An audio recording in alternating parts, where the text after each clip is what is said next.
Clinical psychologist, and I spent 20 hours a week for 25 years listening to people tell me about their lives. And those people were people who were just barely hanging on to the bottom of the world, up to people who were so successful you can hardly believe it. Being a clinical psychologist, if you really listen, is like being immersed in a Dostoevsky novel all the time, because it's amazing what people tell you if you listen to them, because they're so peculiar. They're like penguins or rhinoceroses or ostriches. They're unlikely creatures. Well, you got to improve, right?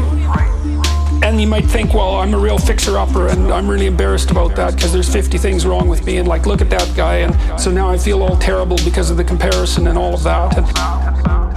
First of all, it's unfair, especially by the time you're about 30.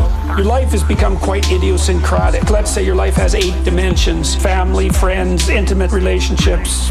You're individually positioned in all those dimensions. Your life isn't like anyone else's life.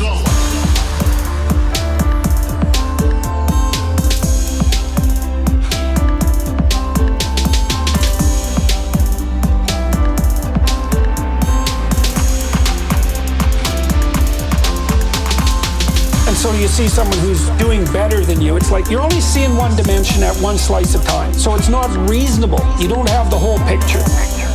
And then you get down on yourself and take the spirit out of yourself, and you get bitter and resentful. There's nothing good about that. But you do need to improve. There's not as much of you as there should be. So what's the comparison? Well, that's easy. Just say, okay, well, here's my position in time and space right now. Here's my virtues and fault. I can be a little bit better tomorrow in some minor way. Well, that's the right comparison, because you are very much like you. Everything's the same about you. Everything's the same about you. And so it's the perfect comparison. You just don't have insight into the tragedy of someone else's life.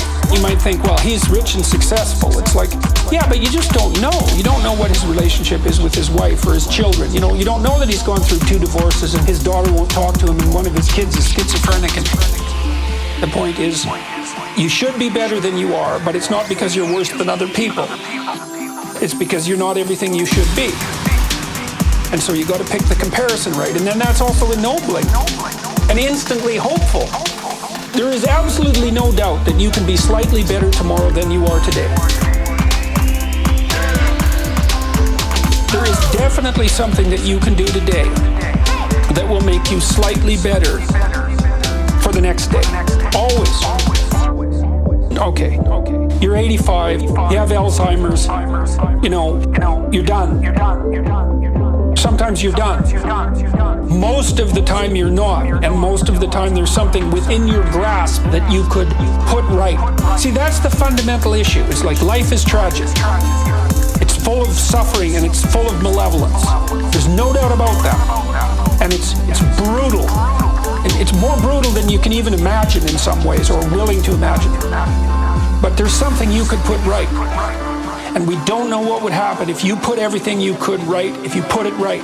And then we don't know what would happen if everyone did that. But you can be certain that it would be less tragic and less malevolent. And so, you don't have anything better to do.